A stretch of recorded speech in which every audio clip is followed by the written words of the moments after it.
and he woke up and he walked out. Tori Kreisman, she was level 7 when she woke up and decided after 30 years to walk out.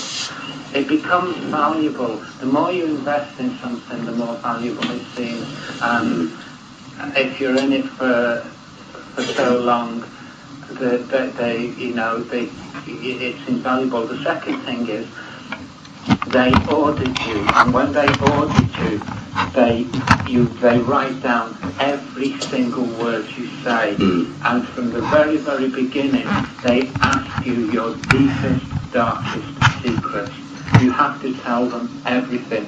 For auditing and for clear, to become clear and to reach OT7, you have to clear your mind, your active mind of all your problems and all of your misdemeanors. Yeah, can I just clarify again for listeners? You mentioned OT, that's operating thetan, and this is one of the promised hierarchies. It's known as promised hierarchy. It's another way of getting people to stay in, and that is basically you promise them that they can progress and progress. But what they're progressing to, you get more and more.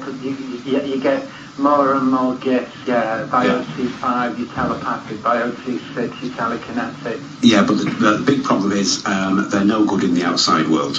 They're not qualifications, so...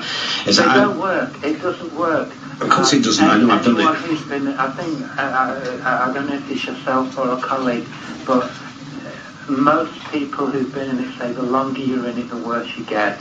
I can believe it. I stayed at St Hill Manor for 1 week after I'd been with them for a while. They the promise of a job. I did the job. They offered me. They said, "Oh, you'll be on the same money that you're on now." And I was a co-op manager. And then, all that time ago, it was £99 a week.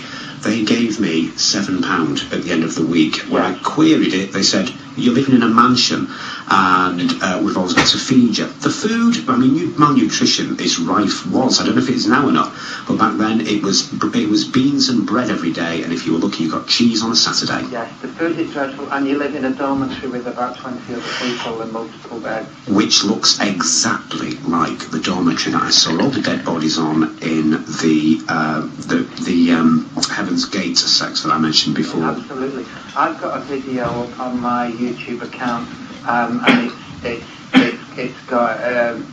it's the Rehabilitation Project Force dormitory, and it looks like a Russian gulag or a Nazi concentration camp. Yeah, it's another way actually of making sure that people are not on their own. They don't have time for contemplation, just as they don't let you walk around on your own, unless you're very trusted. If you break a rule, you can be sent to the RPS for years. You can spend years and years doing hard labour. I heard Glebe say that they do not recruit children. That's absolutely not true. There's a video... No, actually, I don't think he said that. He said he'd seen them working outside. He wasn't sure if they did or not. It was me that said they should... I mean, if they are recruiting children, religion or not, they should definitely be sorted out. In Melbourne, I've got a YouTube documentary up from Melbourne, and from 2 weeks ago, and it was an undercover operation, and they got a guy who was wanting to leave, and they got him in there, and he filmed in there, and he was filming children.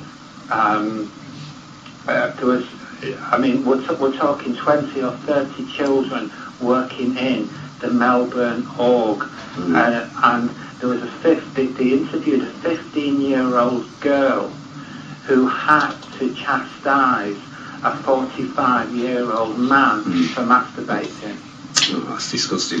Yeah, I don't know what the law is in Australia and America and all the other places, but I do know that round here they shouldn't be doing that. The Deansgate one where he saw them. One of my thoughts is if there's that much evidence around, why don't the government or authorities do something? What's stopping them? Well, I've written to the government. I write a letter to every newspaper, every government organisation, every week, every month, and the government tell me if I've got proof of crime, go to the police.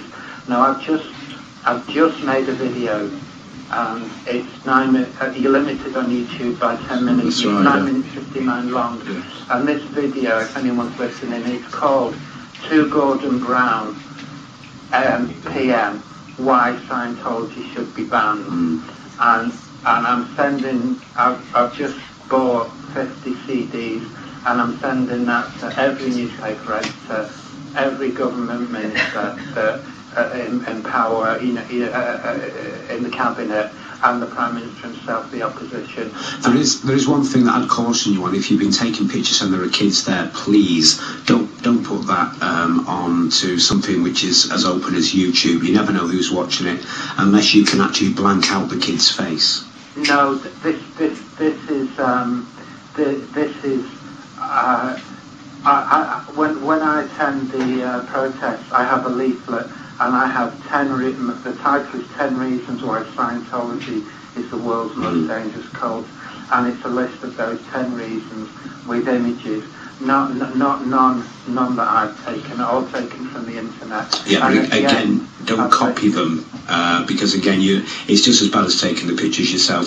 I'm just worried because of the kids, to be honest, their identity. They are underage, and also people taking pictures of the kids as well. That gets a bit sus nowadays. I know the intentions are fine, but it can be seen the wrong way, and they can turn it against you then for photographing kids.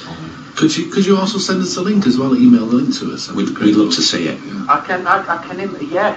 I mean, if you go onto YouTube and do Gordon Brown Scientology band, it'll be the first thing up on YouTube. Well, Glebe has actually sent us 2 links, the ones that you're talking about. We've got those here. Oh, right. So okay. that's great. He's listening to it at the moment.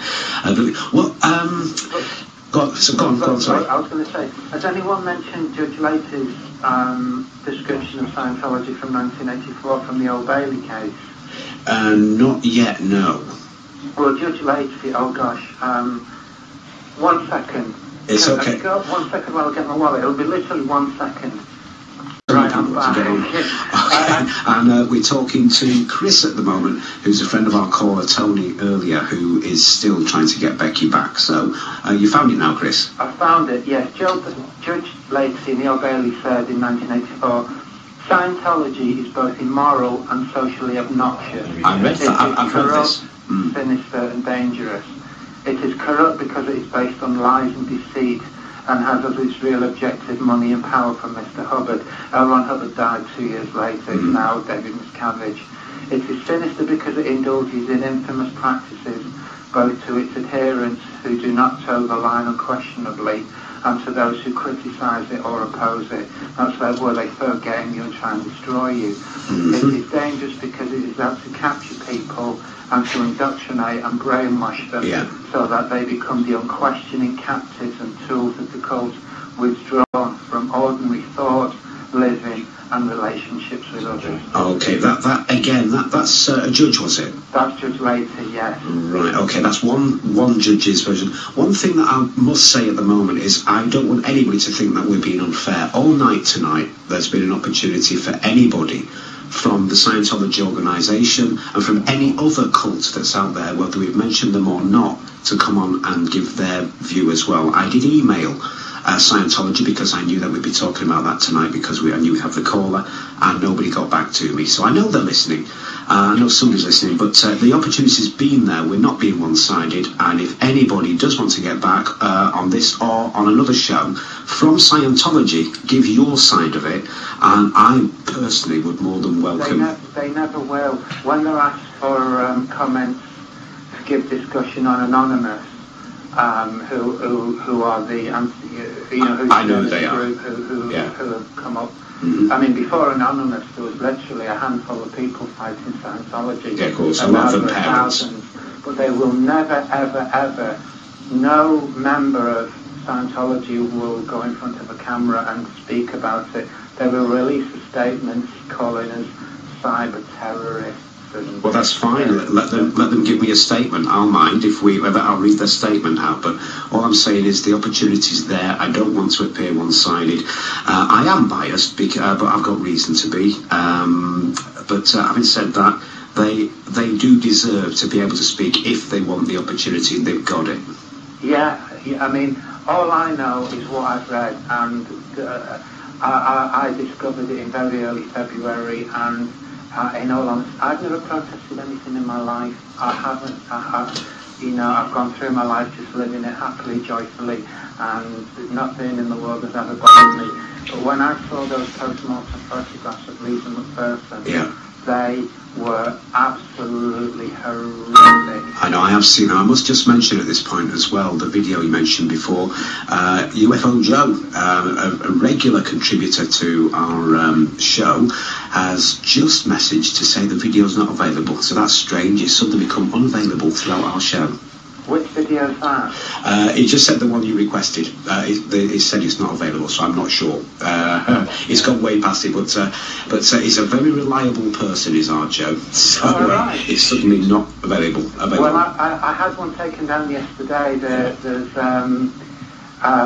which I'm interested in why, because I had it on 2 locations. The giant